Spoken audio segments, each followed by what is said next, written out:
qaamni sadaffaan giddu seentummaan seenan Dr. Rasiliin karaa nagaan xumuran.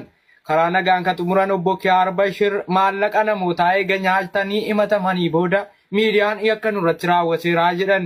Miidiyaan basaasummaa raawwataa jiru dogoggora waan ta'eef hubachuu qabaa jechuun himata isaanii gara Dr. Rasiliitti deebisanii himatan. Dr. Rasiliin hordoftoota isaanii waliin ta'uun marii haraaraaf giddu seentummaa qaama sadaffaa ijaaruun karaa nagaatti fidan. Obbo Kiyaar Bashir maallaqa isin hirkatti bade galchaa yeroo galchuu keessanii nuukaa jechuun hordoftootaaf waraana jaarratanii qaban faana marii eega taasisanii gara furmaataatti deebi'an. Obbo Kiyaar Bashir guyyoota 3 darban miira arrabsoo fi miira sodaan eega guutamanii booda guyyaa har'aa hin sodaatinaa natu simbira jira jechuun Dr. Rasiliin irraa dubbatan. Kan irraa dubbatan maallaqa uummataa isin hirkatti bade deebisa. Kanaaf seeraan gaafatamuu qabdu waadaa seenaa jedhan. Torbanoota darbee miira sodaan danfaan liqinfamuun horii isaa gurguddaa farraba baay'ee yaaddessaa ta'e miidiyaa keenya irratti ka darbataa turan. Guyyaa har'aa Dr. karaa nagaatiin fixuu isaanii miidiyaan keenya nagaatti waan amanuuf baay'ee gaariidha jechuun haasaa Dr. guutummaatti fudhachuusaa isinii gaba. Kaalif natti hin walirra biyyeedhi. Tokkuma amma fixee oduu. Fixee. Akkanatti gaazexeessa miti riippoortara gaazexeessa kan gaazexaa qabatee gaazexeessaa jala deemu gartee ta'uu hin dandeettu.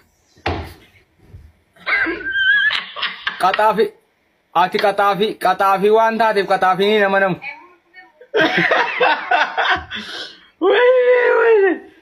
Kuy edaa namni bakkuma abbaan of kaa'een nama waamu wallahi kasii gaazexeessaa jette warri tiiktookii jechuu oh my god. Hante? Si qabuun ammallee si jalaa namni wanna hubachuu qabdu. Si jalaa hafuun hin jiru. Waadaan guutu taanaan si jalaa namu. Nagoomne irraan hin jiru. Asilii waadaa sin guuchisiisu taanaan yoo ati dhagaa waqartillee si jalaa namu. No way. By the way. Wallahi si jalaa namu. Wallahi billahi sitti himu. Ani hin aarrellee endoom andas na jedhe akkanatti ati haasoon kun. Because maaliif beeka?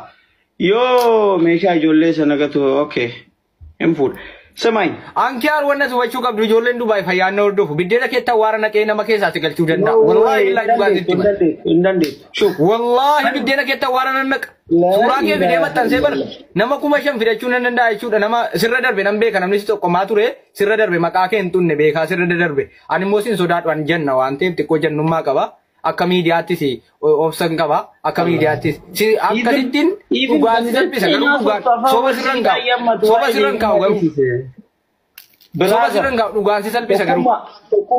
Tokkummaa. Waan tokko sitti himu. Ati waan dandeette hunda godhi.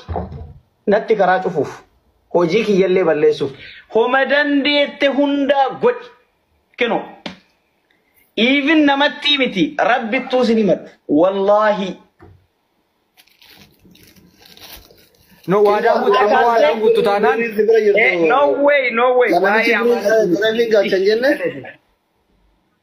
Siigalee ati waan dandeette maraa godhi.